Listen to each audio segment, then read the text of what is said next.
Morning students, rice স্মার্টের ক্লাসে তোমাদেরকে স্বাগত। আচ্ছা, আজকে আমরা যে টপিকটা নিয়ে আলোচনা করব ইন্ডিয়ান হিস্ট্রির,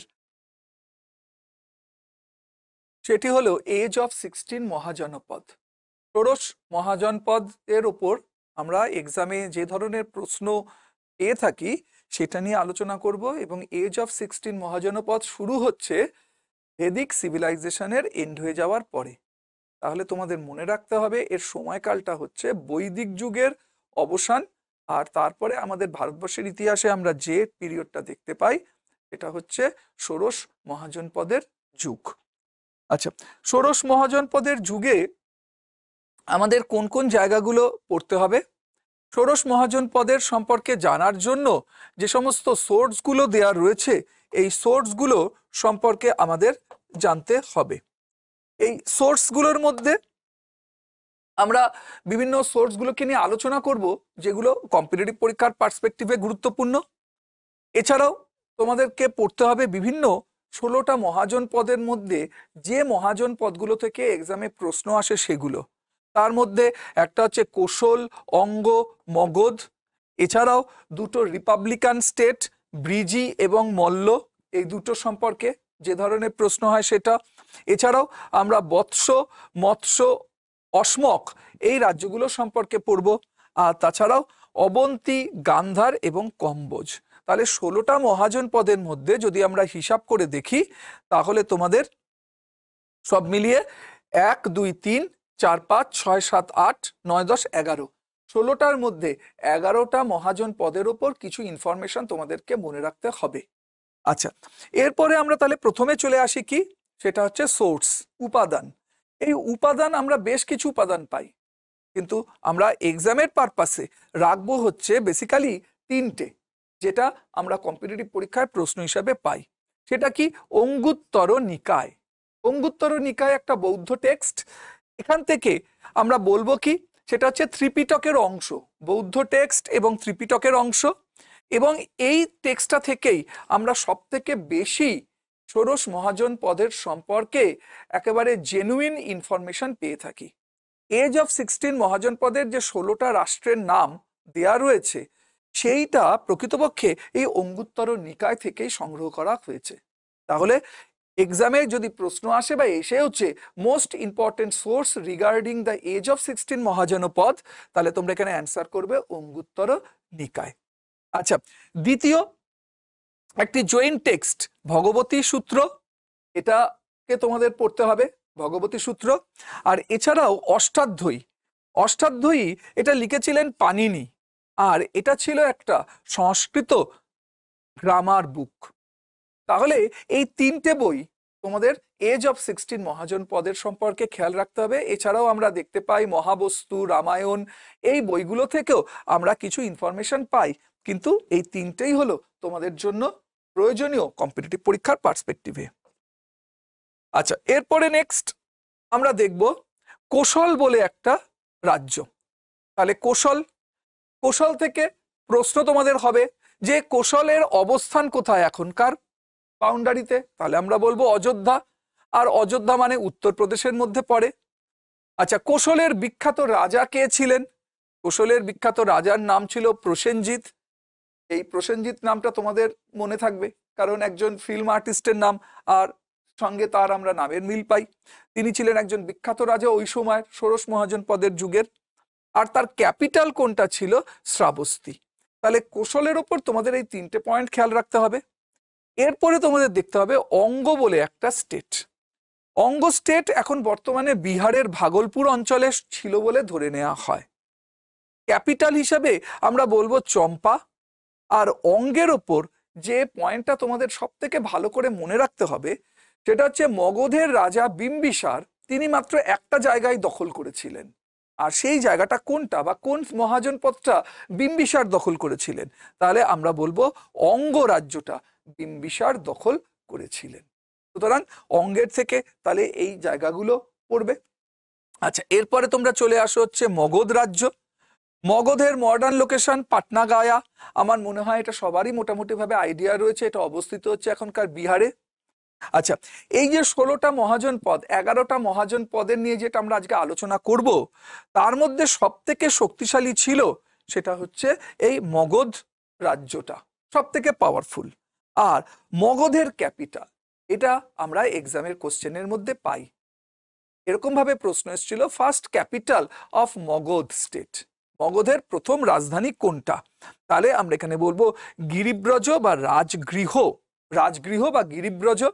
আর এই গিরিব্রজ বা রাজগৃহ জায়গাটা এখনকার বিহারের রাজগীর, যেটা ছিল মগধ রাজ্যের প্রথম রাজধানী। এবং এই পয়েন্টটা আমরা এক্সামের জন্য বেশি ইম্পর্টেন্ট বলবো, কোনটা মগধের প্রথম রাজধানী কোনটা ছিল সেটা। আচ্ছা, এরপরে নেক্সট আমরা আসব বেসিক্যালি দুটো রিপাবলিক স্টেট, এবং এই রিপাবলিক স্টেটগুলো থেকে আমরা দেখি এক্সামের মধ্যে কোয়েশ্চেনটা হয়ে থাকে। রিপাবলিক স্টেটের মধ্যে আমরা দেখতে পাই ব্রিজি নামে একটা স্টেট। ব্রিজির মডার্ন লোকেশনটা দেখো কি বলছে, মিথিলায় অবস্থিত। আর মিথিলা এই জায়গাটা যদি এখনকার জিওগ্রাফিক্যাল বাউন্ডারি দেখি, তার একটা অংশ বিহারের মধ্যে পড়ে এবং আর একটা অংশ পড়ে গেছে নেপালের মধ্যে। ব্রিজিতে কোনো রকম রাজা ছিল না, ব্রিজি ছিল একটা গণরাজ্য, এবং এখানে দেখা যেত বিভিন্ন ক্ষত্রিয় গোষ্ঠীর একটা সংগঠন, তারাই কিন্তু শাসন করত। তোমরা বলতে পারো এটা এক ধরনের অলিগার্কি, মানে এক ধরনের অভিজাতদের শাসন, কিন্তু রাজার অস্তিত্ব এখানে ছিল না। আচ্ছা, ব্রিজি রাজ্যটা সব মিলিয়ে 8টা ক্ষত্রিয় গোষ্ঠী নিয়ে গড়ে উঠেছিল, আর তার মধ্যে সব থেকে শক্তিশালী ছিল লিচ্ছবি, এবং এরাই এই ব্রিজি রাজ্যের সমস্ত কিছু তাদের হাতেরই কন্ট্রোলটা ছিল। সেই জন্য যদি প্রশ্ন আসে যে ব্রিজি রাজ্য কন্ট্রোলড বাই বা রুলড বাই, তাহলে আমরা বলবো লিচ্ছবিজ। লিচ্ছবিজরা এই সময়ের একটা অত্যন্ত পাওয়ারফুল ক্ষত্রিয় ট্রাইব ছিল। আমরা যদি পরবর্তীকালেও যখন আমরা ভারতবর্ষের ইতিহাস পড়বো, প্রাচীন ভারতের ইতিহাসে, তখন আমরা লিচ্ছবিদের নাম পাবো, যারা ওই সময়ের একটা অত্যন্ত পাওয়ারফুল একটা স্টেট হিসাবে বা একটা ট্রাইব হিসাবে ইন্ডিয়াতে বিলং করত। আচ্ছা, তার ক্যাপিটাল কোনটা ছিল ব্রিজিদের? ব্রিজির রাজধানী ছিল বৈশালী। এরপরে নেক্সট দেখবে মল্ল বলে একটা রাজ্য, এটাও গণরাজ্য, এবং বলা হয় এখানে নাকি 500টা মানে ক্ষত্রিয় গোষ্ঠী বা ট্রাইব একত্রিত হয়ে মল্ল স্টেটটাকে তৈরি করেছিল, 500। সুতরাং 500 সবকিছু এখানে পড়ার দরকার নেই, আমরা এখানে বলে রাখবো মল্ল স্টেট, রিপাবলিক স্টেট। এবং এর লোকেশন কোথায়? লোকেশন হচ্ছে গোরখপুর। গোরখপুর, গোরখপুর এখন বর্তমানে কোথায় অবস্থিত? সেটা হচ্ছে উত্তরপ্রদেশে অবস্থিত গোরখপুর। আচ্ছা, মল্লের ক্যাপিটাল এখানে হচ্ছে সব থেকে উল্লেখযোগ্য, মল্লের ক্যাপিটাল সেটা হচ্ছে কুশীনগর। কুশীনগর, এই কুশীনগরে ভগবান বুদ্ধের মৃত্যু হয়েছিল। আর পাবাপুরী, এখানে মারা গিয়েছিলেন মহাবীর। তাহলে মল্লের দুটো রাজধানী আমরা এক্সামের পারপাসে বলবো খুবই গুরুত্বপূর্ণ, এবং আমরা সব ধরনের এক্সাম, যত ধরনের এক্সাম কম্পিটিটিভ পরীক্ষা ভারতবর্ষে হয়, ইউপিএসসি থেকে শুরু করে বিভিন্ন গ্রুপ ডির এক্সাম, সেখানে আমরা এই দুটো পয়েন্ট থেকে কোশ্চেন পাই যে ভগবান বুদ্ধের মৃত্যু কোথায় হয়েছিল? কুশীনগরে, এবং মহাবীরের মৃত্যু কোথায় হয়? সেটা হচ্ছে পাবাপুরী। তাহলে মল্লের এই দুটো রাজধানী, সাইমালটেনিয়াসলি দুটো রাজধানী, একই সময়ে দুটো রাজধানী, এই দুটো রাজধানীর নাম তোমাদের মনে রাখতে হবে। আচ্ছা, এরপরে আমরা নেক্সট আসব, সেটা হচ্ছে বৎস বলে আর একটা রাজ্য। বৎস, বৎসের মডার্ন লোকেশন এলাহাবাদ। এখানে বলে রাখি, এই এলাহাবাদ লোকেশনটা দিয়ে আমরা কম্পিটিটিভ পরীক্ষায় কোশ্চেন পাই। প্রশ্ন এসেছিল যে এই এলাহাবাদের প্রতিষ্ঠাতাকে। এলাহাবাদের এখনকার বা আগেকার নাম ছিল হচ্ছে প্রয়াগ। আর প্রয়াগে মুঘল সম্রাট আকবর একটা দুর্গ তৈরি করে সেই দুর্গের নামে তিনি প্রয়াগের নাম করে দিলেন ইলাহাবাদ, অর্থাৎ সেই দুর্গের নাম আকবর রাখলেন ইলাহাবাদ, আর সেই থেকে এলাহাবাদের সৃষ্টি। আর এই জায়গাটা আমরা এক্সামে কোশ্চেন হিসেবে পাই, সেটা হচ্ছে যে এলাহাবাদের প্রতিষ্ঠাতাকে।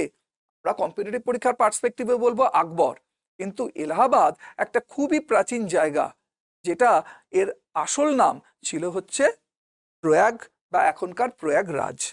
আচ্ছা, বৎসের বিখ্যাত রাজা কে ছিলেন? উদয়ন বলে একজন রাজা ছিলেন। আর উদয়নকে আমরা একটা নাটকের সেন্ট্রাল ক্যারেক্টারে পাই। সেন্ট্রাল ক্যারেক্টার কি, কোন নাটক? স্বপ্ন বাসব দত্তা। স্বপ্ন বাসব দত্তা। আর স্বপ্ন বাসব দত্তা কে লিখেছিলেন? ভাস। আর কম্পিটিটিভ পরীক্ষার প্রশ্ন, ফাদার অফ ইন্ডিয়ান ড্রামা আমরা কাকে বলবো? ফাদার অফ ইন্ডিয়ান ড্রামা, ভারতের নাটকের জনক, তাহলে এখানে আমরা অ্যান্সার করব ভাসকে। আচ্ছা, এরপরে বৎসের ক্যাপিটাল কৌশাম্বী, এটা দেখে রাখতে পারো, কিন্তু বৎসের ক্যাপিটাল থেকে আমরা কোনো কোশ্চেন এক্সামে সাধারণত পাই না। শুধু বৎসের রাজার নামটা তোমাদের মনে রাখতে হবে আর মডার্ন লোকেশনটা।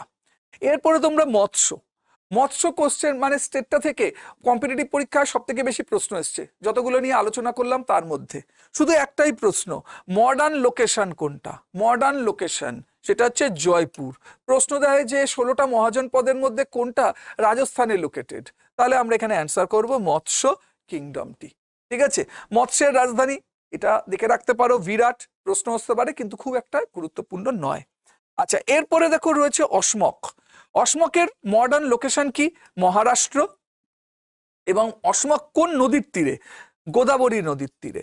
এখানে কিন্তু আমরা বাকি যে স্টেটগুলোর যে রিভার সেটা নিয়ে আলোচনা করিনি, কিন্তু সেটা অতটা লাগে না বলে বা প্রয়োজন হয় না বলে। কিন্তু অসমকের ক্যাপিটাল বা অসমকের আমরা যে নদী, এই নদীটাকে আমাদের মনে রাখতে হবে, কারণ এক্সামে এসেছিল যে কোন মহাজনপদটি এটা গোদাবরী নদীর তীরে লোকেটেড। তাহলে আমরা এখানে অ্যান্সার করব, সেটা হচ্ছে অসমক রাজ্যটা।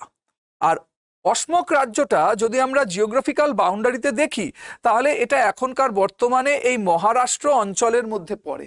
মহারাষ্ট্র অঞ্চলের মধ্যে এখনকার জিওগ্রাফিক্যাল পার্সপেক্টিভে আমরা বলতে পারি এটা দক্ষিণ কোথায়, এটা তো পশ্চিমে। কিন্তু ওই সময়ের যে জিওগ্রাফিক্যাল বাউন্ডারি সেই অনুযায়ী এই স্টেটটা সব থেকে সাউথে ছিল, সেই জন্য অনলি মহাজনপদ ইন সাউথ, আর এর ক্যাপিটাল ছিল পোটালা।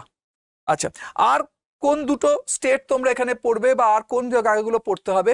পড়তে হবে হচ্ছে অবন্তী। অবন্তীর মডার্ন লোকেশন থেকে আমরা কম্পিটিটিভ পরীক্ষায় প্রশ্ন পেয়েছি। এর অবস্থান হচ্ছে মালোয়া বা মালব। আর এই মালোয়া বা মালব এটা এখনকার বর্তমানে কোন জায়গা? সেটা হচ্ছে মধ্যপ্রদেশের মধ্যে পড়ে। অবন্তীর একজন বিখ্যাত রাজা ছিলেন, তার নাম ছিল প্রদ্যোৎ, বিম্বিসারের কন্টেম্পোরারি।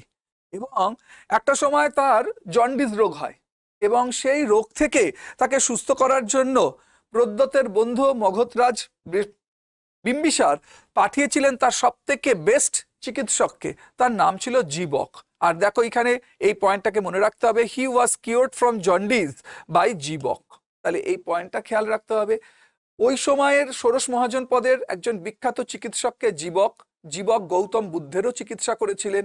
আর তার সঙ্গে এখানে এই পয়েন্টটাকেও মনে রাখতে হবে যে তিনি কি করেছিলেন, সেটা হচ্ছে রাজা প্রদ্যোৎকে জন্ডিস থেকে মুক্ত করেছিলেন বা সুস্থ করেছিলেন।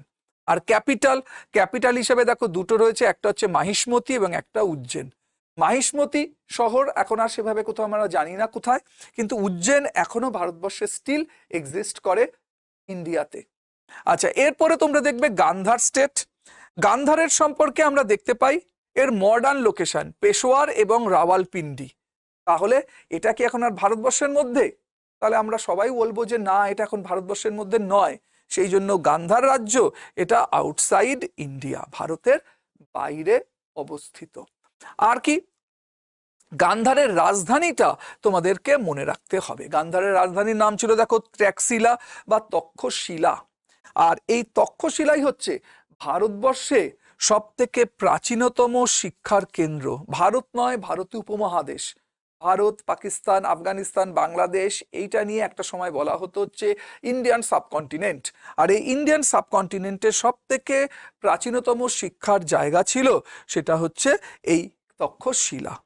আর গান্ধার এই রাজ্যটা ষোড়শ মহাজন যে সময়ের বিষয় নিয়ে আলোচনা করছি, সেই পিরিয়ডে একজন বিদেশি রাজার দ্বারা অধিকৃত হয়ে গিয়েছিল।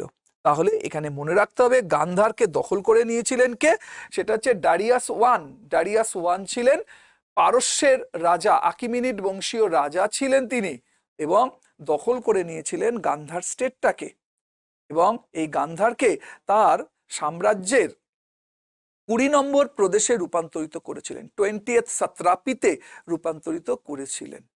আচ্ছা, এরপরে আমরা আসবো আর কোন স্টেট, আমরা দেখব কম্বোজ বলে একটা স্টেট। এই কম্বোজের মডার্ন লোকেশন যদি আমরা দেখি, এর কিছুটা অংশ আফগানিস্তান এবং কিছুটা অংশ পাকিস্তানের মধ্যে পড়ে, সুতরাং এটাকেও আমরা আউটসাইড ইন্ডিয়া রাখবো। তাহলে এই যে ক্লাসটা আমরা করলাম, তাহলে তোমাদের মনে রাখতে হবে এই 16টা মহাজনপদের মধ্যে দুটো এখন ভারতের বাইরে, একটা আগের ক্লাসে আগের টপিকে আলোচনা করলাম, সেটা হচ্ছে গান্ধার, আর এটা হচ্ছে কম্বোজ।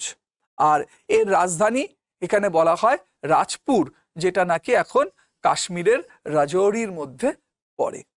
আচ্ছা, তাহলে এই যে ক্লাসটা আমরা আজকে আলোচনা করলাম,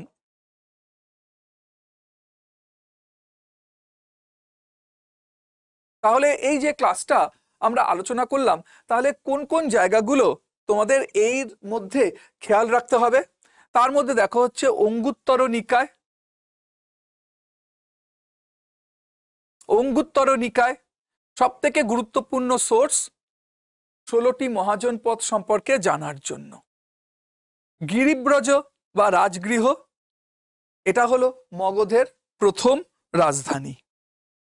তারপরে এলাহাবাদ শহরের প্রতিষ্ঠাতাকে, তাহলে আমরা এখানে অ্যান্সার করব আকবর এলাহাবাদ শহরের প্রতিষ্ঠাতা। এই কোশ্চেনটা আমরা এখানে এক্সামের পারপাসে উল্লেখযোগ্য বলবো, এটা মনে রাখতে হবে। এছাড়াও ভগবান বুদ্ধ, ভগবান মহাবীরের মৃত্যু কোথায় হয়েছিল সেইটা, বুদ্ধ মারা গেলেন কুশীনগরে, মহাবীর মারা গেলেন পাবাপুরীতে।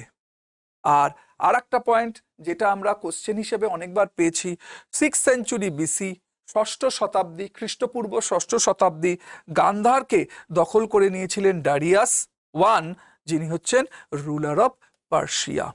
তাহলে এই যে আমরা আজকে ক্লাসটা করলাম এজ অফ 16 মহাজনপদের, এই ক্লাসগুলোর এই টপিকগুলো তোমাদেরকে পড়তে হবে।